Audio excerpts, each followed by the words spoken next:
Lods, ito mapapanood nyo.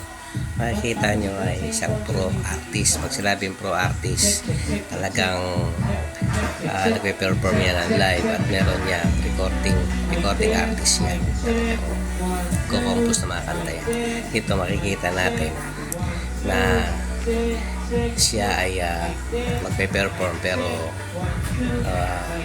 humihingi lang siya ng timpla doon sa sound tech o sound engineer. Hindi siya nakikialam doon. Do may mga kasama nga rin, si Glock. May mga kasama mga sound engineer yan pero hindi siya nakikialam.